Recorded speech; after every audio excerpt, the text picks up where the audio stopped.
जीव जगत का वर्गीकरण पढ़ रहे हैं अपन। इससे पहले वाली क्लास में अपने जीव जगत के वर्गीकरण में विभिन्न वैज्ञानिकों द्वारा दिए गए वर्गीकरण पद्धति का अध्ययन किया था अपने अपने इसमें अंत में आर.एच. विटेकर द्वारा दी गई पंच जगत वर्गीकरण को पढ़ा था, जो वर्तमान में सर्वाधिक प्रचलित और सर्वमान्य वर्गीकरण पद्धति है। तो उसके आगे अपन कंटिन्यू करेंगे। आर.एच. विटेकर ने सभी जीवों को 5 जगतों में रखा है और इन 5 जगत वर्गीकरण के भी 6 आधार हैं बेटा। इन आधारों को भी अपने कल पढ़ा है। तो आज अपन पंच जगत वर्गीकरण के जो 5 जगत हैं उनमें उससे एक एक जगत के लक्षण और उसका वर्गीकरण पढ़ेंगे। तो आज अपन शुरू करते हैं पंच जगत वर्गीकरण का। पहला जगत मोनेरा जगत, ये हमने पढ़ लिया है। इसके बाद बेटा अपने कैरोलस लिनिस की द्विजगत वर्गीकरण पद्धति पढ़ी है। फिर अर्नेस्ट हैकेल कॉपलैन द्विजगत वर्गीकरण और चतुर्जगत वर्गीकरण पढ़ा है। फिर आर.एच. विटेकर का पंचजगत वर्गीकरण पढ़ा है बेटा। ये वर्गीकरण का आधार था। ये जगत मोनेरा, प्रोटिस्टा, कवक, पादप जगत और जंतु जगत। आज हम शुरू करेंगे ये बेटा मोनेरा जगत। तो चलिए शुरू करते हैं। ये अपने मुख्य मुख्य जो लक्षण हैं जिन आधारों पर यह वर्गीकरण किया, ये अपने कल पढ़ा था। मोनेरा, प्रोटिस्टा, कवक, पादप और जंतु जगत में मुख्य लक्षणों में क्या क्या डिफरेंस है। चलिए आज अपन शुरू करते हैं मोनेरा जगत।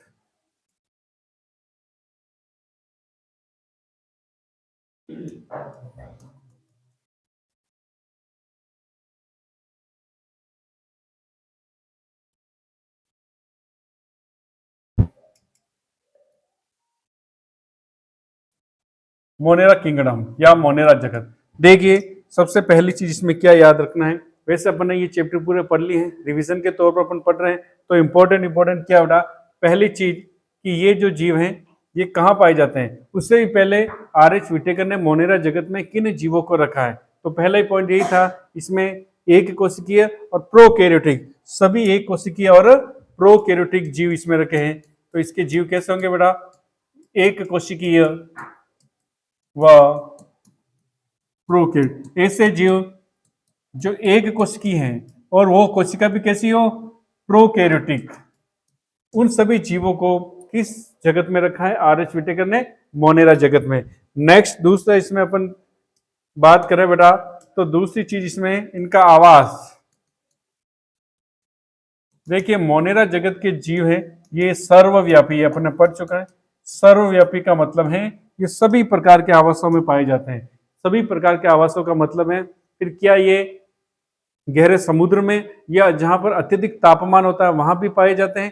तो हाँ, सर्वव्यापी का मतलब है ये अत्यंत विषम परिस्थितियों में भी पाए जाते हैं। अत्यंत विषम परिस्थितियों या अत्यंत प्रतिकूल परिस्थितियों में ये पाए जाते हैं। अत्यंत विषम परिस्थितियां बड़ा कौन कौन सी हो सकती हैं, तो गर्म झरने, गर्म झरनों में ये पाए जाते हैं। गहरे समुद्रों में ये पाए जाते हैं।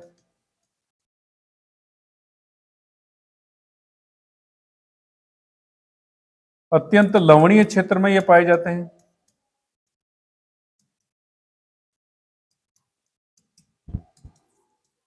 अत्यंत गर्म क्षेत्र जहां का तापमान 100 डिग्री सेंटीग्रेड के आसपास हो। बर्फ में भी ये पाए जाते हैं।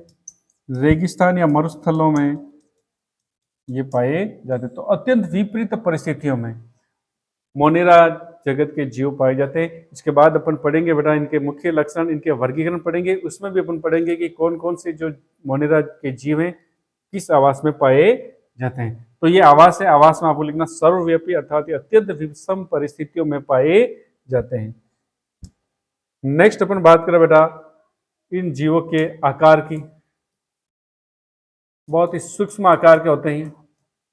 इनका जो आकार है बेटा उसकी रेंज है 3 माइक्रोन से 5 माइक्रोन, 3 माइक्रोमीटर से 5 माइक्रोमीटर। आपको पता है माइक्रोमीटर या माइक्रोन मिस होता है 10 की घात -6 मीटर। क्लियर। और सबसे छोटा माइक्रोप्लाज्मा याद रख, सबसे छोटा मोनेरा आपको ध्यान रखना है। सबसे छोटा जो मोनेरा है बेटा आपको ध्यान रखना है कौन है, माइकोप्लाज्मा। इसका आकार कितना होता है? तो माइकोप्लाज्मा का आकार 0.3 माइक्रोमीटर, 0.3 माइक्रोमीटर का सबसे छोटा मोनेरा माइकोप्लाज्मा का। क्लियर? ये भी अपने दो लक्षण पढ़े मोनेरा के जो कॉमन है। इसके बाद अपन मोनेरा वर्गीकरण में भी मोनेरा को 4 वर्गों में बांटा है। चारों वर्गों का अपन अलग अलग लक्षणों में अध्ययन करेंगे। अब इसका वर्गीकरण जो बड़ा, मोनेरा को 4 जगतों में बांटा है। मोनेरा के कितने जगत हैं, वर्ग हैं?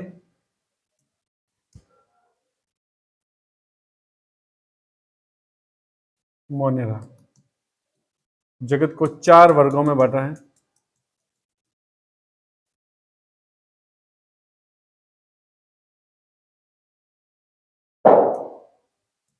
क्यों? चार चार का अध्ययन करें। मोनेरा में अपन 4 प्रकार के जीवों का अध्ययन करेंगे।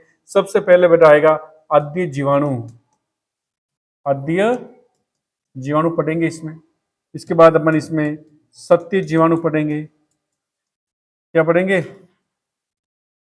इसमें नीले हरे शैवाल पढ़ेंगे। और इसमें क्या पढ़ेंगे? माइकोप्लाज्मा पढ़ेंगे। क्या पढ़ेंगे बेटा?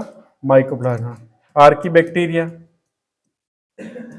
आर्की बैक्टीरिया किस में आते हैं? मोनेरा में।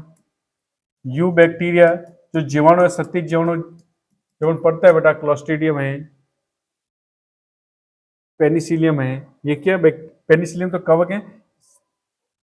जीवाणु जैसे टीबी किससे होती है? ट्यूबरकुल माइकोबैक्टीरिया में। ये जो जीवाणु है, सारे इन जीवाणु का अध्ययन भी अपन मोनेरा में करेंगे। यानी इन जीवाणु को भी मोनेरा में रखा है। नीले हरे सवाल हैं जैसे एनाबीना, नॉस्टॉक, ये क्या? नीले हरे सवाल हैं। माइकोप्लाज्मा, ये जो 4 जीव वर्ग के जीव है, इनका अध्ययन अपन मोनेरा जगत में करेंगे। चलो इसमें अपन पहला शुरू करते हैं बेटा। एक एक की डिटेल से पढ़ेंगे अपन मोनेरा जगत को। पहला वर्ग है आद्य जीवाणु। पहला ग्रुप है बेटा आद्य जीवाणु या आर्की बैक्टीरिया। देखिए रिवीजन चल रहा है, इससे अपन विस्तार से पढ़ चुके हैं इनको। देख तो आर्की बैक्टीरिया या आद्य जीवाणु मोनेरा जगत का वर्ग है। आर्की बैक्टीरिया सबसे पहले इसमें आपको ये कहाँ पाए जाते हैं, इनका आवास की बात करते हैं तो आद्य जीवाणु हैं। ये भी अत्यंत विषम परिस्थितियों में पाए जाते हैं। अत्यंत गर्म झरनों में, दलदली क्षेत्र में, अत्यंत लवणीय क्षेत्रों में ये पाए जाते हैं। तो इनका आवास की बात करें बेटा, कहाँ पाया जाता है ये? अत्यंत विषम परिस्थितियों में।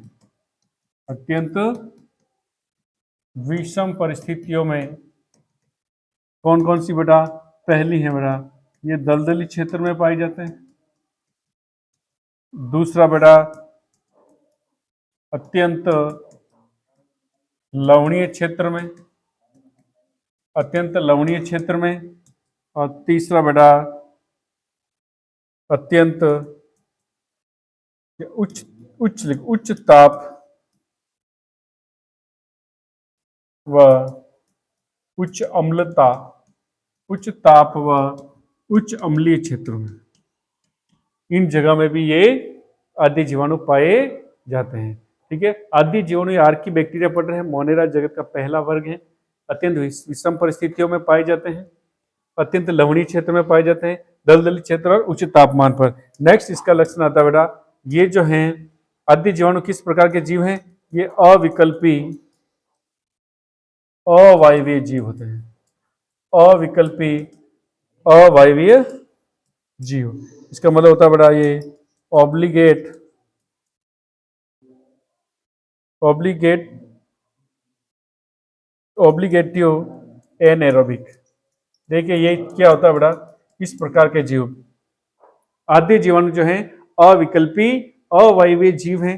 अविकल्पी अवायवीय का मतलब है इनको जीवित रहने के लिए ऑक्सीजन की आवश्यकता नहीं होती। ये अवायवीय यानी ऑक्सीजन की अनुपस्थिति में जीवित रहते हैं। तो बेटा इनको जीवित रहना है तो वायु या O2 की आवश्यकता नहीं होती।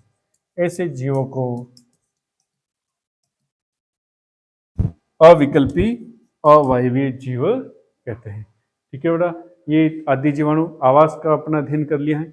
अविकल्पी अवायवीय जीवाणु अविकल्पी अवायवीय होते हैं। दूसरा तीसरा बेटा इसमें लक्षण आता है, इन जीवाणु की आदि जीवाणु की कोशिका भित्ति किस प्रकार की होती है, आदि जीवाणु की कोशिका झिल्ली किस प्रकार की होती है, फिर अपन इसका वर्गीकरण करेंगे। 3 वर्ग है इसमें भी, तो इसके नेक्स्ट बाद में आएगा बेटा आदि जीवाणु के अविकल्पी अवायवीय लक्षण के बाद आता है इनकी कोशिका भित्ति। देखिए ये भी इंपॉर्टेंट लक्षण है। सेल वॉल जो है आपने पढ़ा होगा अपने छोटी क्लास में, या इससे अपन ये चैप्टर भी पढ़ चुके हैं पहले। तो जीवाणु की कोशिका भित्ति में अपने पढ़ा था पेप्टिडोग्लाइकेन की बनी होती है। पेप्टिडोग्लाइकेन क्या होता है, एक बहुलक होता है, पॉलीमर है, जो दो अलग अलग श्रृंखलाओं के जुड़ने से बनता है। एक होती है एन एसिटिल ग्लूकोसामिन और एन एसिटिल म्यूरामिक एसिड। इन दोनों श्रृंखलाओं के मध्य पेप्टाइड बंध बनने के बाद म्यूरिन या पेप्टिडोग्लाइकन बनता है। लेकिन ये म्यूरिन या पेप्टिडोग्लाइकन कौन सी कोशिका भित्ति में होगी, जीवाणु की कोशिका भित्ति में, सत्य जीवाणु की कोशिका भित्ति में। लेकिन आद्य जीवाणु की कोशिका भित्ति में पेप्टिडोग्लाइकन नहीं पाया जाता है। तो इसमें एक चीज तो ये हो गई, पेप्टिडोग्लाइकन नहीं पाया जाता है, यानी एब्सेंट होता है। तो क्या होता है बेटा, इसमें स्यूडो पेप्टिडोग्लाइकन होता है। स्यूडो पेप्टिडोग्लाइकन का मतलब है पेप्टिडोग्लाइकन जैसा ही दिखता है, पेप्टिडोग्लाइकन जैसा ही है, लेकिन उसमें स्यूडोपेप्टिडोग्लाइकेन जैसा ही एक बहुशर्करा या पॉलीसेकेराइड की बनी कोशिका भित्ति इसमें पाई जाती है। इसमें एन एसिटिल म्यूरामिक एसिड और एन एसिटिल ग्लूकोसामिन ना होकर एक बहुशर्करा पॉलीसेकेराइड की कोशिका भित्ति पाई जाती है। ठीक है, ये डिफरेंस है जीवाणु और आद्य जीवाणु में।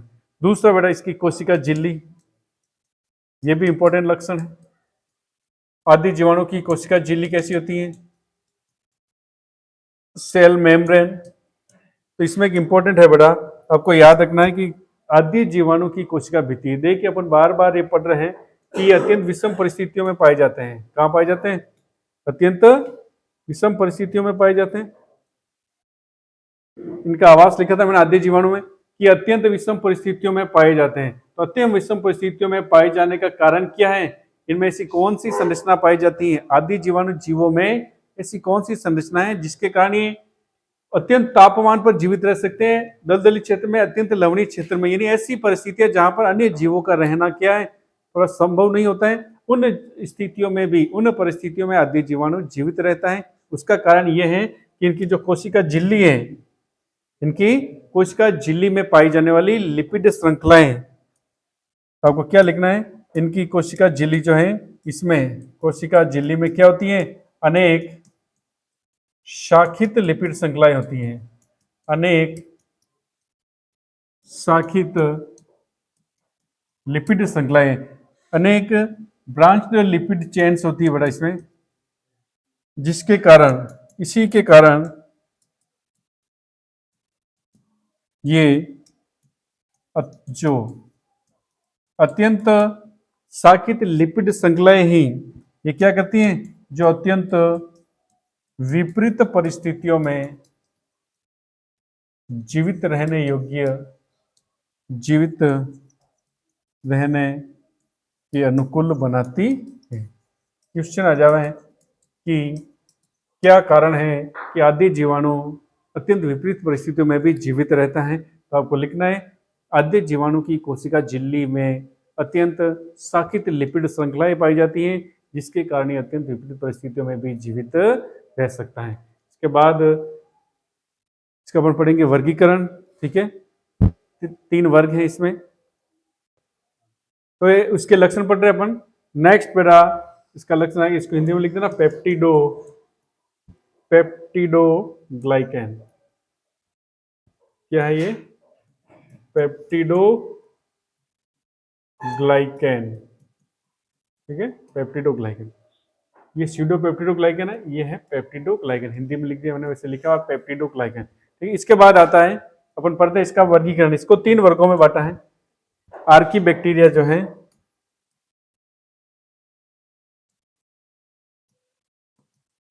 इसको हिंदी में लिखते हैं आद्य जीवाणु। आद्य जीवाणु के 3 वर्ग बने हैं। पहला है मेथेनोजन, मीथेनोजन। दूसरा हेलोफिल्स, या हेलोफी भी लिखते हैं इनको, हेलोफी।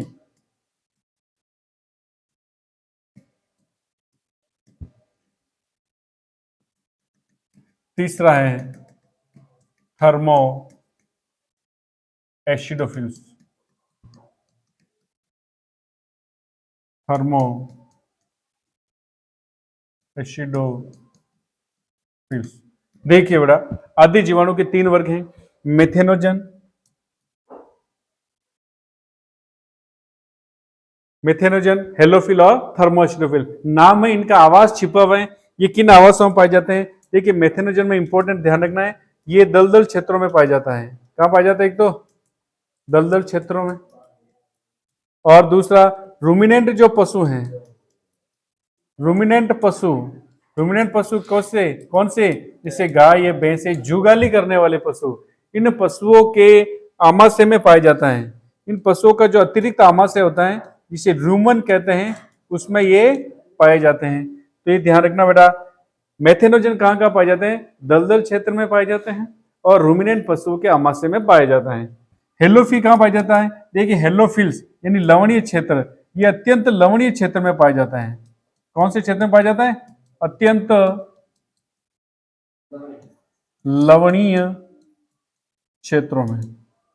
थर्मोस्टेफिल कहां पाए जाते हैं? देखिए थर्मोकमिस क्या होता है? थर्मामीटर से क्या मापते हैं? तापमान मापते हैं। तो थर्मोकमिस से तापमान, टेम्परेचर। एसिड, एसिडो, एसिड का मीन्स क्या है? एसिड, अम्ल। तो ये अत्यंत तापमान वाले क्षेत्र में और अत्यंत अम्लीय क्षेत्र में पाए जाते हैं। तो ये बड़ा उच्च तापमान कहां पाया जाता है?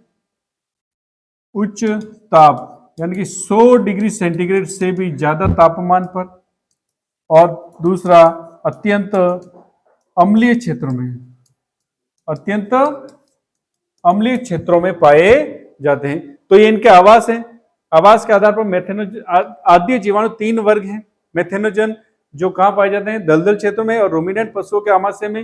हेलोफी अत्यंत लवणीय क्षेत्रों में पाए जाते हैं। और अंत में थर्मोएसिडोफिल जो अत्यंत उच्च तापमान पर यानी कि 100 डिग्री सेंटीग्रेड से भी ज्यादा तापमान पर और अत्यंत अम्लीय क्षेत्रों में पाए जाते हैं। अब बेटा इनमें इंपॉर्टेंट क्या है? इनके उदाहरण नाम, इनके उदाहरण याद रखने बस, इसके तो उदाहरण याद रखना है बस, इतना ये पढ़ना। इसमें कहां पाए जाते हैं? हेलोफिल्स, इसका उदाहरण है हेलो कोकस, हेलो कोकस, हेलो क्या लिखना है? हेलो कोकस। थर्मोएसिडोफिल बेटा, थर्मोप्लाज्म, थर्मोकोकस, थर्मोप्लाज्म, थर्मोकोकस। इनके जो उदाहरण है बेटा, मेथेनोजन के उदाहरण जो हैं, मेथेनोजन, मेथेनोकोकस, मेथेनोकोकस, और दूसरा है रूमिनोकोकस, मिथेनोकोकस और रूमिनोकोकस। 2 उदाहरण है। मेथेनोजन में क्या होता है अपन और पढ़ेंगे। देखिए मेथेनोजन जो आर्की बैक्टीरिया हैं, ये दलदल क्षेत्र में पाए जाते हैं। दलदल क्षेत्र में क्या करते हैं? CO2 बनाते हैं। क्या बनाते हैं? CO2 और मेथेन गैस का निर्माण करते हैं। और दूसरा रूमिनेंट पशुओं में क्या करते हैं? देखिए रूमिनेंट पशु जो हैं, रूमिनेंट पशुओं का जो गोबर है उसमें सेल्यूलोज होता है, अत्यधिक मात्रा में अपचित क्या होता है? सेल्यूलोज होता है। उस सेल्यूलोज को ये मेथेनोजन क्या करते हैं? अवायवीय क्रिया करते हैं। पहले ही मैंने बताया था कि आर्की बैक्टीरिया क्या होते हैं? अविकल्पीय अवायवीय होते हैं, यानी वायु की अनुपस्थिति में जीवित रहते हैं। तो ये उस सेल्यूलोज का किण्वन करते हैं। क्या करते हैं? सेल्यूलोज का किण्वन करेंगे, और सेल्यूलोज के किण्वन के द्वारा एक गैस बनेगी, मेथेन गैस, जिसे गोबर गैस भी कहते हैं। तो इसमें अपन थोड़ा ऐड करते हैं मेथेनोजन में। मिथेनोजन जो है बेटा, मिथेनोजन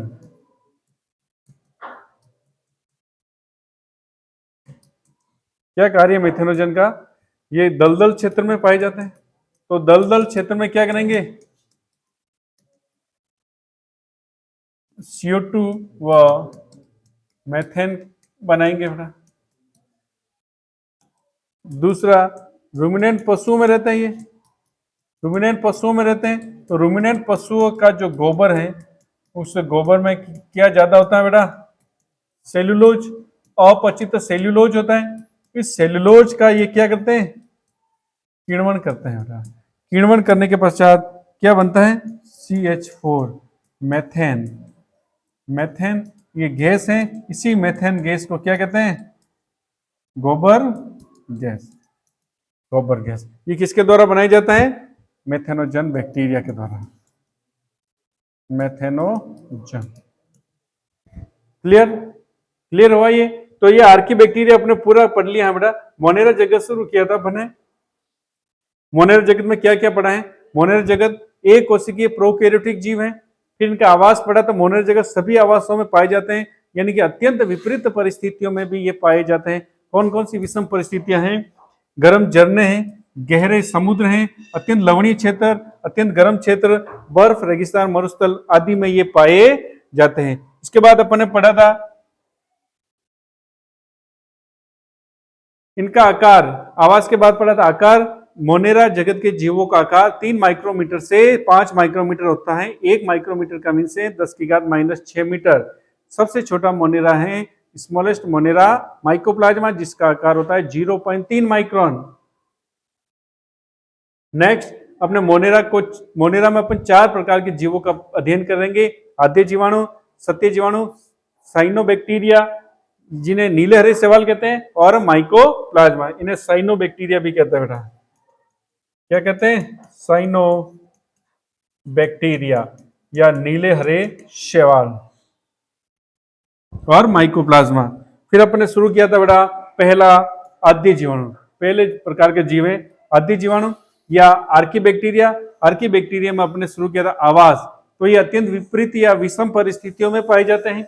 दलदली क्षेत्र, अत्यंत दलदल क्षेत्र, अत्यंत लवणीय क्षेत्र और उच्च तापमान और उच्च अम्लीयता के क्षेत्रों में ये पाए जाते हैं। दूसरा इंपॉर्टेंट लक्षण है अविकल्पी अवायवीय होते हैं। आद्य जीवाणु कैसे होते हैं? अविकल्पी और अवायवीय ऑब्लिगेटिव एनएरोबिक होते हैं। इसका मतलब यह है कि इन जीवों को जीवित रहने के लिए वायु की या ऑक्सीजन की आवश्यकता नहीं होती है। ये अवायवीय शोषण करते हैं, जिसको अपन आगे भी पढ़ा कि अवायवीय शोषण द्वारा ये किण्वन के द्वारा गोबर में जो सेल्यूलोज है उस सेल्यूलोज से क्या बनाता है? गोबर गैस या मीथेन बनाता है। फिर आद्य जीवाणु का नेक्स्ट लक्षण अपने पढ़ा था कोशिका भित्ति। आद्य जीवाणु की कोशिका भित्ति में पेप्टिडोग्लाइकन नहीं होता है, जो सत्य जीवाणु की कोशिका भित्ति की का विशिष्ट लक्षण होता है। ठीक है, तो इसमें स्यूडो पॉलीसेकेराइड होता है अर्थात बहुशर्करा या पॉलीसेकेराइड की बनी हुई कोशिका भित्ति होती है। फिर हमने कोशिका झिल्ली पढ़ी। कोशिका झिल्ली आद्य बैक्टीरिया की कोशिका झिल्ली में लिपिड की साकित श्रृंखलाएं होती है। इन साकित श्रृंखलाओं के कारण ही इन जीवों को अत्यंत विषम परिस्थितियों में रहने के अनुकूल बनाता है। फिर अपने इसका वर्गीकरण पढ़ा। आद्य जीवाणु को 3 वर्गों में बांटा है इनका आवास के आधार पर, मेथेनोजन्स, हेलोफिल्स और थर्मोएसिडोफिल्स। मेथेनोजन्स क्या है? मेथेनोजन इन तीनों को अपने आवास की बात की पहले, तो मेथेनोजन दलदल क्षेत्र में पाए जाते हैं और रूमिनेंट पशुओं के अतिरिक्त आमाशय जिसे रूमन कहते हैं उसमें पाए जाते हैं। हेलोफिल्स अत्यंत लवणीय क्षेत्र में पाए जाते हैं। थर्मोएसिडोफिल अत्यंत उच्च तापमान पर और उच्च अम्लीयता क्षेत्र में पाए जाते हैं। इनके पहले उदाहरण की बात की अपने मेथेनोजन के मेथेनोकोकस, रूमिनोकोकस, हेलोकोकस, थर्मोप्लाज्म और थर्मोकोकस। फिर मेथेनोजन में और मैंने बताया था कि ये दलदल क्षेत्र में CO2 और मेथेन का उत्पादन करते हैं। उसके साथ ही रूमिनेंट पशुओं के आमाशय में गोबर में उपस्थित अपचित सेल्यूलोज का ये क्या करते हैं? किण्वन करते हैं और किण्वन द्वारा मार्स गैस CH4 या उसे गोबर गैस कहते हैं उसका उत्पादन करते हैं। नेक्स्ट अपन पढ़ेंगे नेक्स्ट क्लास में आद्य जीवाणु पढ़ा है, इसके बाद हम पढ़ेंगे कल सत्य जीवाणु या यूबैक्टीरिया। ओके।